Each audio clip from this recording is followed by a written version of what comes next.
Bonjour Laurent Berger. Bonjour. Merci d'être avec nous ce matin. On va revenir sur les propositions du Premier ministre, mais d'abord un point de méthode. Est-ce que vous sauriez me dire ce qu'est cet objet ? A priori, sans trop me tromper, un téléphone portable. Et est-ce que, même en vacances, vous vous en êtes servi, par exemple, si le Premier ministre vous avait appelé ? Mais je ne veux pas rentrer dans la polémique, ce n'est pas la question qui est posée. Je pense que la question qui est posée, c'est est-ce qu'on est tous Pourquoi d'accord le Premier ministre, pour revenir expliquer autour le de la fait qu'il table n'y a pas eu de négociation cet été, c'est ma question, indique que en fait, les oppositions n'étaient pas joignables et que donc ils étaient en vacances, il a évité les... Ce qui compte, c'est qu'aujourd'hui, on a la nécessité de revenir toutes et tous autour de la table. Soit on se dit, peu importe, ce débat n'existe pas, ce débat n'est pas grave, ce débat n'est pas important. Ce débat, il est essentiel. Ce débat, il est sur le surendettement de notre pays. Il est sur la dépense publique. Les oppositions ne disent pas l'inverse. Il est sur la capacité qu'on a à sortir du surendettement. On a écrit une lettre en juillet, il ne nous a pas répondu. Raphaël Glucksmann, à votre place hier, dit on a eu des contacts en juillet et en août, plus rien. Est-ce que c'est une façon de considérer, d'une certaine façon, ces partenaires à qui on demande un vote pour ? Ce qui est essentiel, c'est que, encore une fois, on puisse aujourd'hui et maintenant se dire est-ce qu'on est d'accord pour que ce débat existe ? Et avant même que le débat existe, est-ce qu'on est d'accord sur le constat ? Moi, ce qui me frappe, ça me frappait aussi pendant le débat sur les retraites, c'est qu'on n'arrive même plus à se mettre d'accord sur la réalité des faits, la réalité des chiffres, les éléments de constat. Or, les Français, ils sont lucides face à ces éléments de constat. Ils voient bien que sur la question de la dépense publique, du déficit, de la dette, on ne peut pas continuer de la même manière, qu'on a la nécessité à un moment de sortir d'une logique où on considérait qu'il y a une forme d'argent magique. Ce n'est pas de l'argent magique, c'est l'impôt des Français, c'est de l'argent public et c'est la nécessité de sortir de cette spirale. Il s'est dit prêt à toutes les négociations nécessaires, mais à la condition d'abord de s'entendre sur le constat. Il recevra tous les partis politiques à partir de lundi. Certains disent trop tard. Quelles concessions sont réellement possibles ? Déjà, j'espère que tout le monde sera autour de la table et que tout le monde acceptera, que personne ne boycottera le fait qu'on arrive déjà à se parler dans la même pièce. Qui est, je pense aussi, un enjeu de respect vis-à-vis des Français, vis-à-vis du Parlement, qui me paraît absolument essentiel.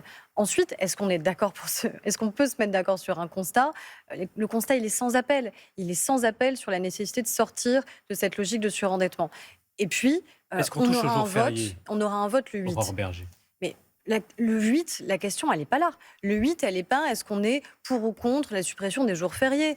Elle n'est pas pour autant, quand sur je lis la le Figaro précision Magazine du plan. ce matin, Bruno Retailleau, qui donne une interview. Il travaillait plus pour gagner rien, ce n'est pas acceptable. Je suis contre cette suppression qui alimenterait la colère. On l'a dit aussi chez Renaissance. On a dit aussi qu'il y avait parfois des points de nuance, de différence par rapport au plan. Et de toute façon, le Premier ministre aussi, lui-même a dit, c'est pas tout le plan à 100%, parce que de toute façon, il y a la nécessité de trouver un compromis et de bâtir ce compromis à l'Assemblée nationale. Alors, est-ce qu'on est suffisamment mature démocratiquement pour se dire qu'on sait bâtir des compromis dans le pays ? On l'a fait sur un certain nombre de textes. Dans la priorité, c'est-à-dire d'abord on dit on est d'accord et puis ensuite on discute. Même dans votre camp, il y a des membres du gouvernement qui disent il y a eu une inversion. Non, je ne pense pas. Je pense que, est-ce qu'on est d'accord sur le constat ? Ce serait assez sidérant qu'on ne soit pas en capacité d'être d'accord sur le constat. S'il y a quelqu'un qui vient ici devant vous et qui vous dit qu'il n'y a pas de problème avec la dette, qu'il n'y a pas de problème avec la dépense publique, qu'on peut toujours dépenser plus. Moi, j'entends toujours des gens qui disent on peut dépenser plus, et dans les débats budgétaires, ça arrive assez souvent. Qu'on peut augmenter de manière insupportable la question de la fiscalité. Non, en fait, il y a des choses sur lesquelles, à un moment, il va falloir qu'on assume d'être tous un minimum raisonnable. Parce que la question qui est posée le 8, c'est celle-ci. Est-ce qu'on a le sens des responsabilités, le sens de l'État, le respect des Français ? Parce que quelle que soit la réponse apportée le 8, les questions, elles vont rester. Elles y seront encore le 9, le 10, dans les mois qui viennent, sur ce budget et sur les autres, parce que c'est quelque chose de plus large qu'il va falloir repenser sur notre modèle. Si le gouvernement tombe, ce qui a la plus forte probabilité aujourd'hui, le 8 septembre, faudra-t-il tenter quelque chose de nouveau, c'est-à-dire nommer un Premier ministre issu de la gauche ? Déjà, pour l'instant, moi, je suis membre d'un gouvernement qui est au travail. Et le 9 septembre, on fait quoi ? Déjà, moi, j'attends le 8. Et je ne considère pas par principe que ce serait perdu, sinon je ferais autre chose et je ne serais pas devant vous ce matin. Et je pense qu'on peut convaincre les Français d'abord, les Français de la nécessité qu'on a de continuer à réformer. Parce que... Ce n'est pas les Français qui vont voter dans l'hémicycle le 8 septembre. Mais les parlementaires sont supposés aussi les représenter.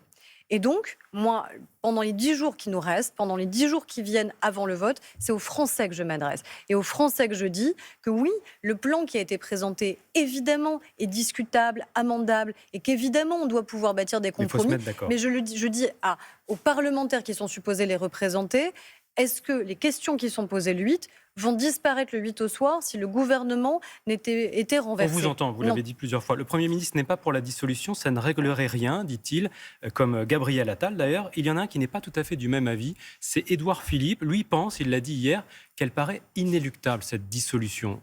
Est-ce que vous comprenez ce point de vue ? Je ne crois pas qu'il ait dit qu'elle était souhaitable. Et d'ailleurs, Non, le il dit président de qu'elle la paraissait République, inéluctable. le président de la République lui-même a dit qu'il ne souhaitait pas, par principe, qu'il y ait une nouvelle dissolution. Qu'est-ce que ça pourrait changer ? Le risque, il n'est pas sur la dissolution. Le risque, il est sur l'impasse dans laquelle on serait si le gouvernement venait à être renversé le 8 et qu'à la fin, nous soyons à nouveau dans l'impasse de constituer un budget. Alors, à un moment, comment on fait ? Comment on fait avec cette Assemblée ? Moi, je crois que cette Assemblée doit réussir à fonctionner. Parce que c'est celle que les Français ont choisie. Ils ont choisi une Assemblée qui n'a jamais sans doute autant ressemblé à la France, mais ressemblé à la France dans ses nuances, dans ses fractures, dans ses colères.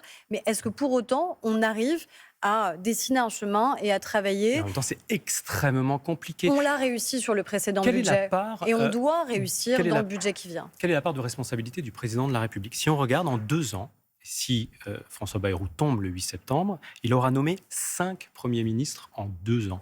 Comment ne pas penser qu'il a une part de responsabilité ? Je crois que la responsabilité, elle est collective. C'est-à-dire que si l'Assemblée n'est jamais en capacité de se mettre d'accord, à un moment, il y a un constat d'échec et donc la nécessité de renommer. Et quand vous avez un gouvernement qui est censuré, vous n'avez pas d'autre choix que de nommer un nouveau gouvernement. Mais moi, ce qui me surprend quand même dans le débat qui est le nôtre, et c'est pas la première fois qu'on parle de la question de la dépense publique, de la dette, du rapport à l'argent public qui doit être le nôtre, c'est qu'on va devoir poser sur la table la question du modèle qui est le nôtre, du modèle de financement, pas uniquement dans ce Et budget. ce sera au cœur de la campagne présidentielle Mais également. ce sera au cœur du budget qu'on doit construire pour les Français maintenant, des 2 ans qui nous restent avant la campagne présidentielle, et ensuite du débat que nous aurons en 2027. Mais ce débat ne va pas s'évaporer par magie parce que ce gouvernement tomberait. Dernière question, Aurore Berger. 10 septembre, est-ce que vous craignez ce mouvement Bloquons tout et des éventuels débordements ?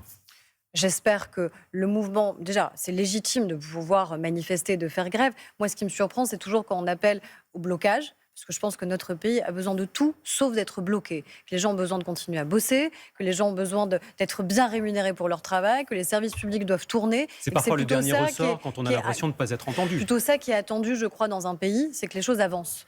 Que les gens soient mieux protégés, que ça tourne en fait. Donc moi, c'est ça qui m'interpelle. Après, je vois qu'il y a une tentative assez nette de récupération du mouvement de la part de la France insoumise. Et on voit bien cette volonté de toujours attiser les colères. On verra si d'ailleurs les Français ont envie d'être récupérés par l'extrême gauche, j'en suis pas certaine. Merci beaucoup, Aurore Berger, Merci à vous. d'avoir été notre invitée ce matin dans Télématin.